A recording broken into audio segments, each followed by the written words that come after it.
people! Hello and welcome to the November 2018 version of Otter Update. I'm your host, Haley Budke. And I'm Maria Castro. Thanks for joining us. So Haley, have you seen any new faces around school this fall? Yeah, both teachers and students. Let's see what our news reporters saw when they went out to get this story. Hello everyone, my name is Elias Torkelson, and today we will be asking some of the teachers here what is new in the KSS music department. Let's go!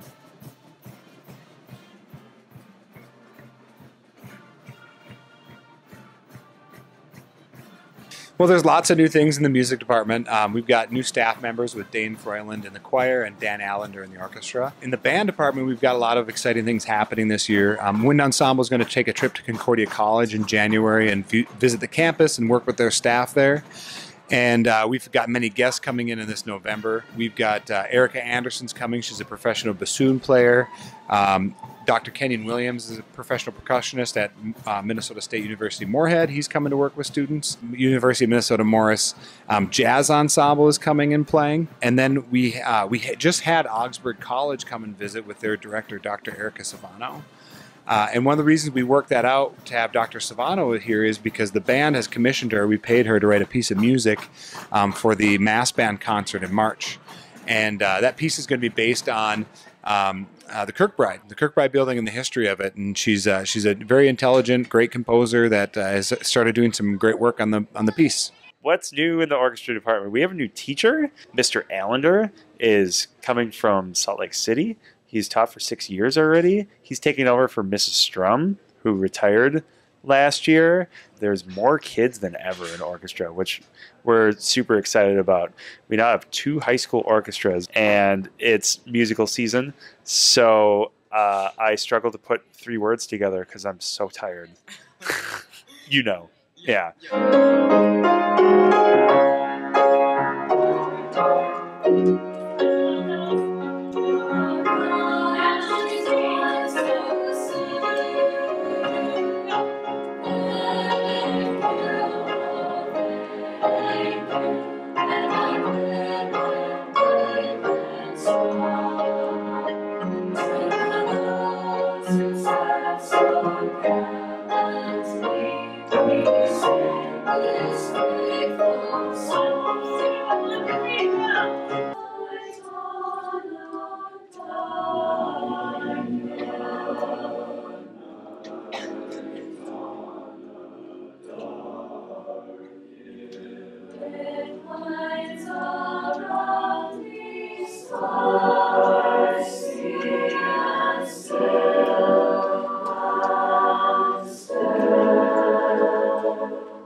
Senior reporter Matthew Erlandson here with Victor.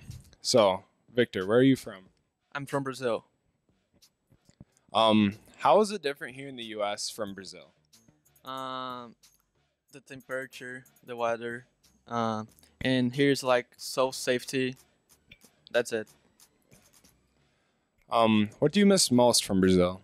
My friends, I think. Yeah, my friends. What do you like most from here? The weather. I don't know. The school is really cool. Yeah. What is the difference from your school and our school here? Some subjects is easier than Brazilian schools, but like I have this difficult with the language, so yeah, it's like the same. So. Are you having any trouble here in the U.S.? Not yet, but sometimes I have to think which words I would say. So, yeah, that's hard. And are you in any sports here? I was in the soccer, but I was injured, so I just played 2 games. So. Oh, I see. Well, thanks for the interview. Thank you. Senior reporter Matthew Erlandson here with Luli. So, Luli, where are you from? I'm from Brazil. In Salvador, I live in Salvador. That's nice. So how is Brazil different from the U.S.? Well, I think that the biggest difference is the climate, because here it's a lot colder than where I live, so sometimes I feel really cold. but I'm meeting good people, so it's going good. Yeah, that's nice. What do you miss the most? I miss my family a lot because we like to stay together and everything. And it's like the first time that I stay away from my family for so long. What do you like the most from here? I really like to be able to practice sports in the school the way that we practice here because it's like a very serious thing that people really want to try and the students they commit themselves to the sports, so I think it's very nice. How is your school different from our school? My school it's very big, a lot bigger, but in here I can choose the subjects and at my school I cannot. Are you in any sports in the school? I finished the volleyball season here, and I'm going to try during this winter Nordic skiing. Fun. Well, thanks for the interview. Thank you. And I'm proud to be an American, where at least I know I'm free. Senior reporter Eric Trazer here with John Blondo. So John, what are your plans after high school? I'm going to join the military. What branch are you going into? I'm joining the Army And why did you choose to do this? because I want to serve the best country in the world. Thank you, John. You're welcome. Senior reporter Andrew Johnson here with David Simonson. So David, what are your plans after high school? I plan to go into the military in the fall. Nice. What branch of military are you thinking you're going to go into? Probably the Air Force.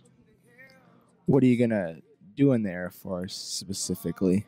Well, I'm probably going to do some vehicle maintenance, so probably automotive or diesel maintenance. Just working on those big trucks and the fun stuff like that. Nice, man. So why did you choose to go into the military? Well, they're the main people that use those big trucks, and I love the big trucks. Also, I like to serve people, so I get to serve the country doing it. Cool. Awesome. Thank you for your time, Dave. Yep. So Connor, are you joining the military? No. Thank you. Senior reporter Eric Trazer here with Cyan Jepson and Ziaho. What are your plans after high school? The military and the college. College and military. What branch are you going into? National Guard. National Guard. What do you plan to do? Be a military police. Culinary arts. And why did you choose to join the military? College. College. Thank you. Senior reporter Robert Sewell here with Michael Monum, owner of MN Sport News.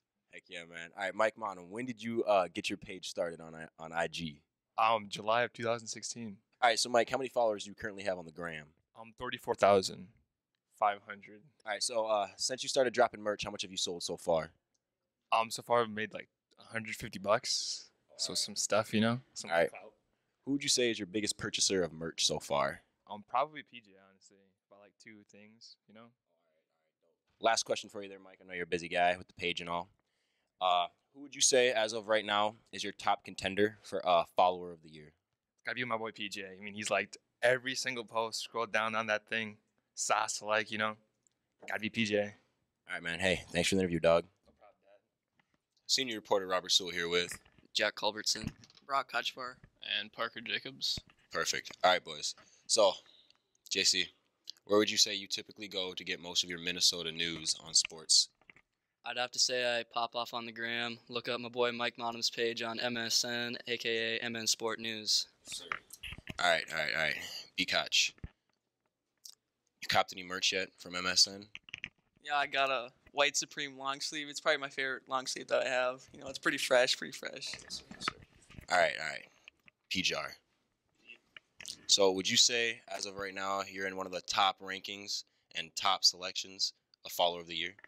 I mean, I pretty much already claimed that because I scrolled through all 2,000 posts and liked all of them. So. Okay.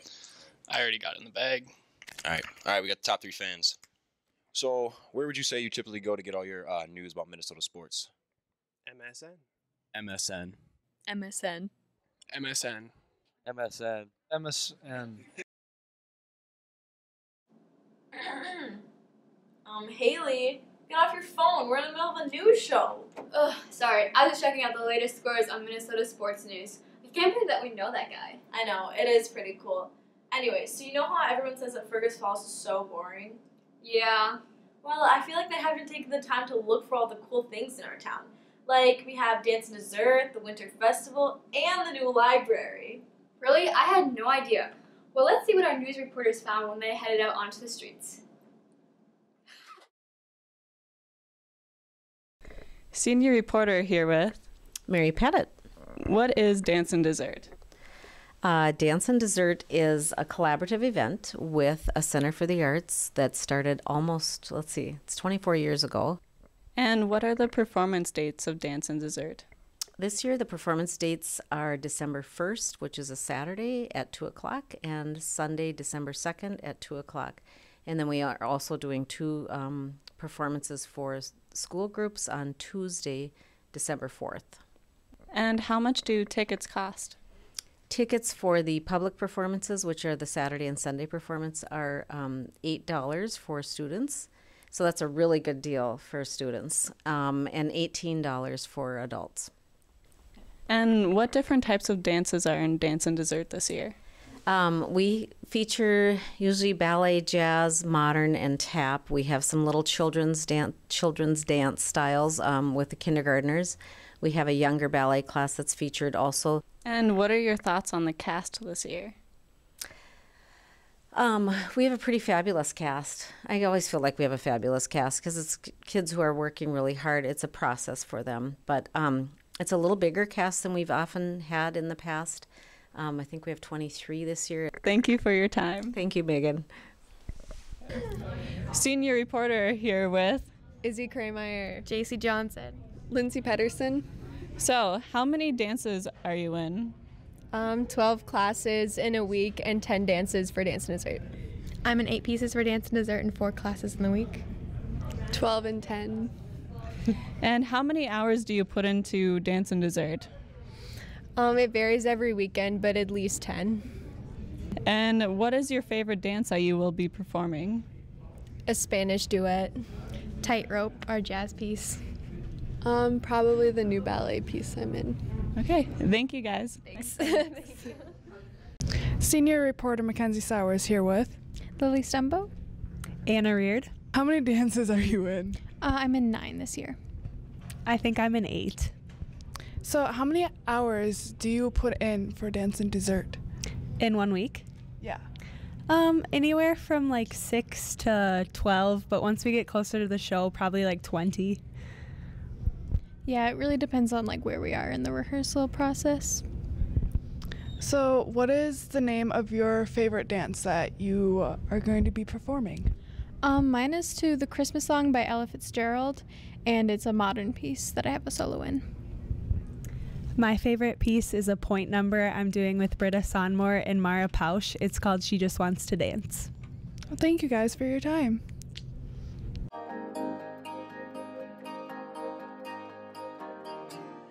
Chase Jensen here with Mike Millard. Mike, what is your involvement with the organization Young Life? Well, Chase, my involvement with Young Life goes back quite a ways. I first started being involved in Young Life in 7th grade. I was born and raised here in Fergus Falls. Grew up watching Otter Update, which this will be on now. But now I find myself on staff with Young Life for the past 2 years. And so my involvement has taken a lot of different steps. Like I said, I started out as a middle school kid, and then when I was in high school, I started leading the middle schoolers. You happen to be one of those middle schoolers, along with a bunch of seniors this year as well. In simple definition, what is Young Life? Simple definition is difficult. There are a lot of different elements to Young Life, but I guess the simplest way to put it is that Young Life is a place for everybody. believe it or not, when I was in middle school, I was very shy. I had a lot of friends in one area, but I wouldn't have considered myself outgoing, which I would right now. And Young Life was an organization that really took me in, got me plugged in with some older people who just cared about me for being me. They didn't have a hidden agenda. And so what a lot of people know about Young Life is that it involves a Young Life club on Sunday evenings, and it's not really a club at all. Anybody and everybody is welcome. We have all the 9th through 12th graders there. And so we sing some songs, we play some games, and then a different leader every week will get up on stage and share a little bit about what they believe and what has helped them get through this life. Because, as many kids know, it can be a pretty difficult life sometimes. Wow. So, Mike, what made you decide to be so involved with Young Life? Like, what drew you to Young Life? Well, like I said, I started in 7th grade, and there was a leader who took interest in my life. I was one of those kids that always wished he had a big brother. And this young man was just asking me questions about life. He just cared about me for me. And that was something I had never really experienced before. And so when I started learning about why he was the way he was, it really made me want to impact kids and people in general.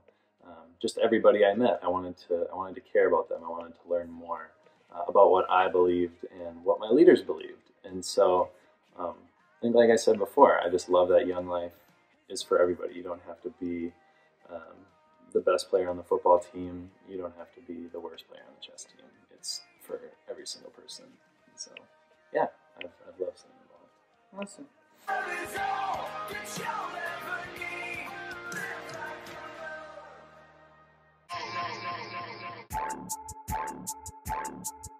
Senior reporter Cole Knudsen here with Aaron Smith, library director. So Aaron, what was the cost of this whole library? Sure, good question. I'm glad you said whole library because the budget for the building includes all of the furniture, fixtures, equipment, basically everything that goes into the building is in the cost. And so although the project's not complete yet, so we don't have a final cost, the estimate was $9.4 million. And I'll talk a little bit about where those funds came from. So the City of Fergus Falls did get a $1 million state library construction grant. So that's state bonding dollars. There's also $3 million raised in private funds toward the project. And then the remaining costs will be a half-cent local option sales tax that Fergus Falls voters approved in 2016. Okay, that's interesting. When will the whole project be done? Oh, good question. Inquiring minds want to know. We're anticipating the project will be complete early 2019. So look for that sometime, late January, early February is what we're targeting right now. But of course, if some shelves or furniture goes on back order, that might change. But for right now, that's what we're anticipating. All right. What are the hours going to be, do you think? Good question. Also, Monday through Thursday from 9 to 8. Fridays from 9 to 6, and Saturdays 9 to 1. What are some differences that you guys added in regards to the last library? Sure. So some of the biggest, as far as square footage, most of the expansion is a larger community room. So we have doubled the space in our community room. It can be dividable now, so it can be used by 2 groups and also used after hours. We also added a lot of square footage in the children's area. So the children's area will include an enclosed play space for children and families. We also have a separate teen area, which we didn't in the previous building, and technology, a lot of added technology. So both in regards to computers, but also things like 3D printers and scanners, audio-visual equipment, animation computers and software. That'll be really fun for the youth then. Yeah, I hope so. Mm-hmm. Well, thank you for your time. It was much appreciated. Thank you. Senior reporter Cole Knudsen here with Nick Pearson. So Nick, what do you think about the new library renovations? I think they're pretty cool, and I think I'm going to spend a lot of time in the new library. Me as well. Thanks for your time, Nick. Senior reporter Cole Fronning here with Mayor Ben Shire. So Ben, what are the future plans with the RTC and tearing it down? Well, the city council identified 5 phases at the RTC, the Kirkbride campus, from phase 1, which was the least historically significant portions of the building, all the way up to 5, which would be the tower. So none of the main building will be torn down; it's being preserved. Yeah, that's correct. So if you think about the main horseshoe, which east and west attach, anchor that, and then you have the main tower in the middle with the wings that connect it. We have a development proposal for east and west detached, which are the oldest and in need of most work. But that was the agreement. That was a compromise we reached again in order to maintain those historic tax credits, which the developer needs. We agreed with the state legislature and the state historical preservation office that we would maintain and find, and work towards a redevelopment of the main horseshoe. So what everyone thinks about as the Kirkbride building itself, that is that's going to stay. Is there any future plans with the land that will be left from buildings that be tore down? There's been talk. The Aquatic Center Task Force identified the Kirkbride grounds of Kirkbride Park in front as one of the locations that they were looking at for a future for a water park. So that's an idea that's definitely not set in stone. Get started on that property so that we can attract other developers and figure out what exactly is the best use of that property for the community. So the next topic is the Riverside project. Can you get more in depth in that? Yeah, sure, Cole. So the city council's in the process of, we've been moving along. We've talked a long time. For the last 2 years, we went through a downtown riverfront master planning process, and we've completed that. And now it's time for the plans to be done. Time to start taking some action. So the council's initiated a project which would include an amphitheater, a river market, and a river balcony, along with a pedestrian bridge in the 2 parking lots, east and west parking lots behind the Viking and behind the senior center. So those two lots, and we're truly going to transform the downtown area. When people, we're going to make it a destination. We're going to have concerts. We're going to have events. We're going to have we're going to have different events that are going to drive people down there, which is going to really transform not only the riverfront but also the downtown area. And I think that this is going to be the first step, and we want to see the mill. The mill is in private hands, but if we can use our the limited public resources we have to help the private investment to leverage that to go forward, I think we're going to, from the river inn all the way down to the old dairy site, it's going to transform the downtown, the riverfront of this community. Sounds very interesting. Thank you for your time.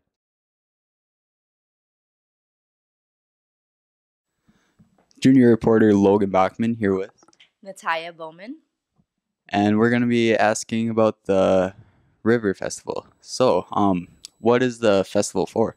So the Over the River Holiday Festival is an event that this is going to be our 2nd annual event. Last year it was just the tree lighting ceremony, and it was such a popular event that we decided we wanted to make a community-wide event. So this is going to be an all-day event just celebrating community and the holiday.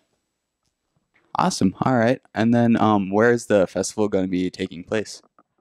All right, so it's going to be downtown Fergus Falls. There are going to be carriage rides, horse-drawn carriage rides, and the art crawl from Cadets all the way down Lincoln Avenue.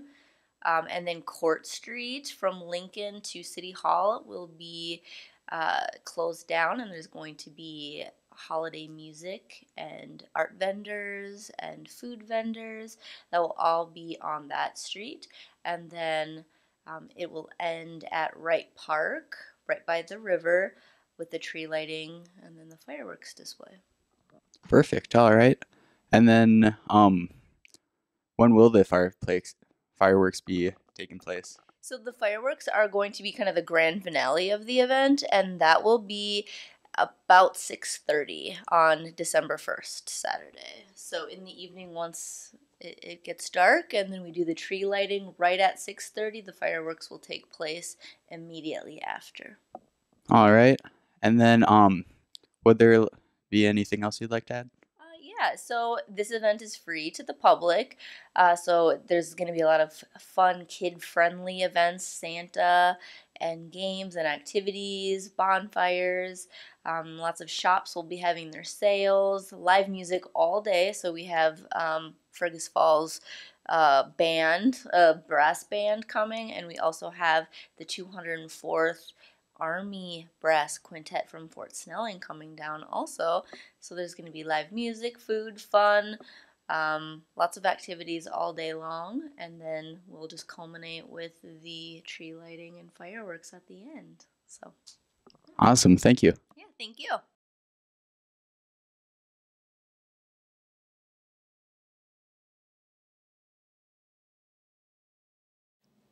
Maria, did you hear that? There's going to be fireworks this winter. I know, we definitely have to go.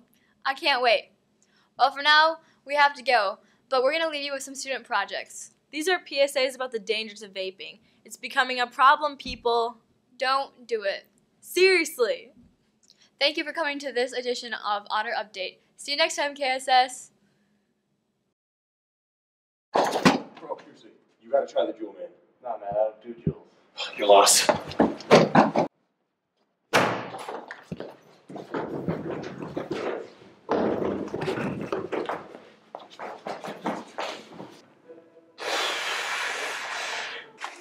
Robert, are you down here?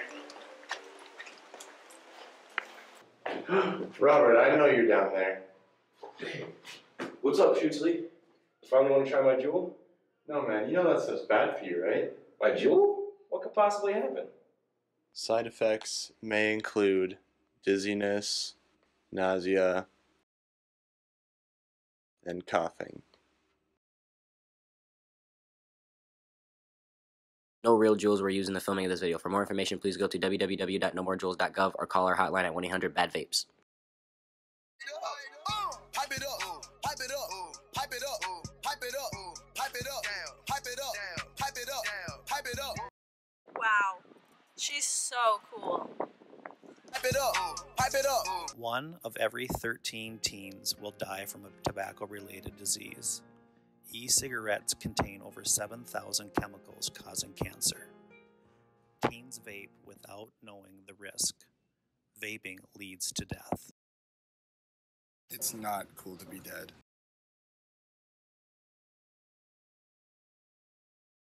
Vaping, a common occurrence for teens, but many don't realize what nicotine can do to the brain. Vaping can cause many different health problems, including popcorn lung, which is when your smallest airways are damaged,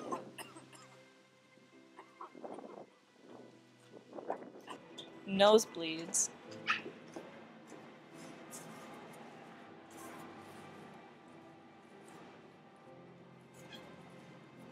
black tongue.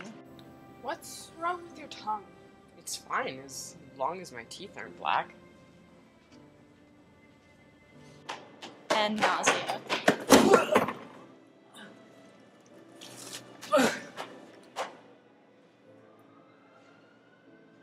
But let's face it, vaping is great because it can help you save money for your medical bills in the future.